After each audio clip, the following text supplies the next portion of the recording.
সম্মানীয় সুধী, আমার আসতে যদিও একটু লেট হয়েছে, বিভিন্ন গুণীজন ব্যক্তিবর্গের মুখ থেকে আজকের এই অনুষ্ঠানের উদ্দেশ্য, লক্ষ্য এবং আমাদের করণীয় সম্পর্কে আমরা সকলেই অবগত হয়েছি। আমি জাস্ট তার সঙ্গে একটা কথা একটু ইনক্লুড করছি। আমার আগে কুমরুলি সাহেব বলছিলেন,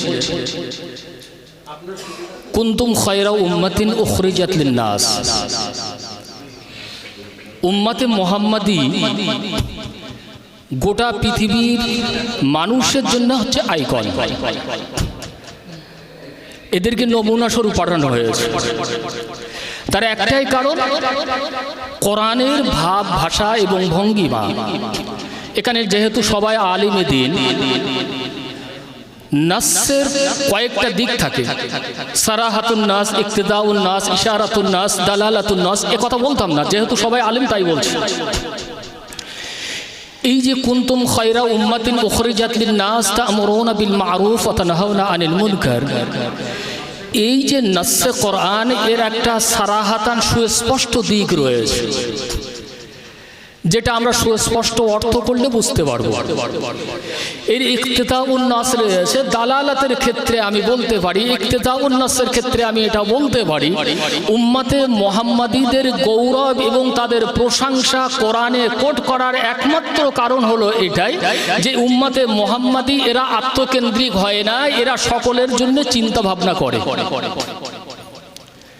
সেই চিন্তা ভাবনাটা কিসের?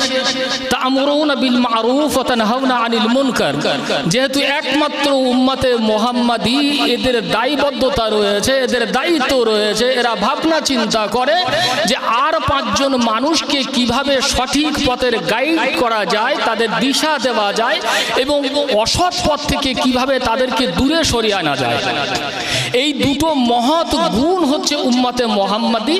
এই জন্যই কোরআন পাকের ভিতরে উম্মতে মুহাম্মাদীদেরকে কোট করে বলা হয়েছে, সমস্ত নবীদের উম্মতদের মধ্য থেকে নবী পাক সাল্লাল্লাহু আলাইহি সাল্লামের উম্মত, অর্থাৎ আমি, আপনি, আমরাই হলাম শ্রেষ্ঠতম।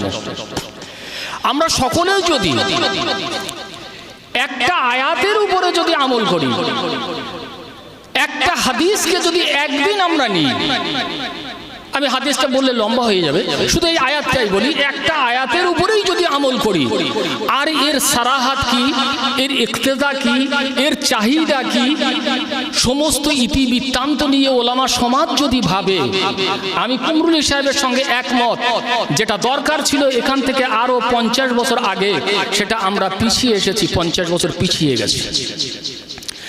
আজকে সমাজের অবনতি, সমাজের অবক্ষয়, সমাজের যে ক্ষতি হচ্ছে, সেটা মাযহাবগতভাবে হতে পারে, সেটা আকীদাগতভাবে হতে পারে, সেটা আমালিয়াতের ক্ষেত্রে হতে পারে। প্রত্যেকটা দিক দিয়ে আজকে সমাজ বিভ্রান্তের মধ্যে পড়েছে।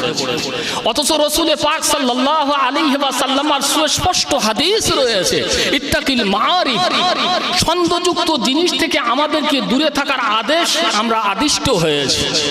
অথচ সেই ওলামা সমাজ আজকে সমাজের মানুষের কাছে এমন কিছু বিভ্রান্তকর বিষয়বস্তু তুলে ধরছি আমরা, যার কারণে সমাজের জন্য আমাদের দায়বদ্ধতা ছিল ছন্দযুক্ত জিনিস থেকে তাদেরকে দূরে সরিয়ে আনা, নিজেদেরকে দূরে সরিয়ে রাখা। অথচ আমরা সমাজকে আস্তে আস্তে সেই ছন্দযুক্ত জিনিসের দিকে ঠেলে দিচ্ছি।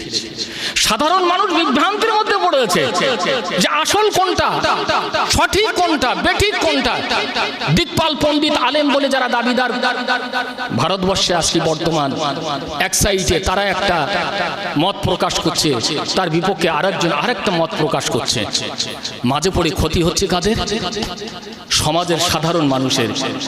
সুতরাং আল উলামা ওয়ারাসাতুল আম্বিয়া, সুতরাং আপনারা আলিম, নবীদের যে দায়িত্ব ছিল মানুষদেরকে অন্ধকার থেকে আলোর পথে নিয়ে আসা, অন্ধকার থেকে আলোর যে পথ তাদেরকে দেখানো, সেই দায়বদ্ধতা আমাদের প্রত্যেকের কাঁধে রয়েছে। সুতরাং আজকে যদি আমরা একটু সজাগ হই যে আলিম হিসাবে, নবীর ওয়ারিস হিসাবে আমাদের যে দায়বদ্ধতা, তার সামান্য একটা পর্ব আজকে আমরা এখানে তৈরি করেছি। এটা আমাদের কিন্তু আত্মকেন্দ্রিক নিজেদের লাভের জন্য না, এটা রাসূলুল্লাহর পক্ষ থেকে আমাদের উপরে দায়বদ্ধতা, কোরআনের পক্ষ থেকে, আল্লাহর পক্ষ থেকে আমাদের উপরে যে দায়বদ্ধতা, তার সম্পর্কে সামান্য একটা কিঞ্চিত আলোচনা মাত্র আমরা করলাম, আজকে সূচনা হলো। এটাকে আমাদের আন্তরিকতার সহিত আঁকড়ে ধরে কিভাবে আমাদের এইমস, আমাদের লক্ষ্য, আমাদের টার্গেট, যেটা ইতিপূর্বে অনেকের মুখ থেকে শুনেছেন, আমরা সেই এইমস টার্গেটে যাতে পৌঁছাতে পারি, আমরা সবাই সর্বতোভাবে একক থেকে এক প্ল্যাটফর্মে দাঁড়িয়ে আমরা সমাজকে একটা সঠিক দিশা দেওয়ার প্রচেষ্টা করব। আল্লাহ পাক রব্বুল আলামিন আমাদের সকলকে একটা সুষ্ঠু কোরআন এবং হাদিস অনুযায়ী সমাজ গঠনে আমার আপনার সকলের যোগদান এবং আমার এবং আপনার সকলের পরিশ্রম, এই আশা আপনাদের সকলের কাছে রাখছি। আল্লাহ পাক আমাদের সকলকে তৌফিক এনায়েত করুন। ওমা আলাইনা ইল্লাল বালাগ। ধন্যবাদ আমাদের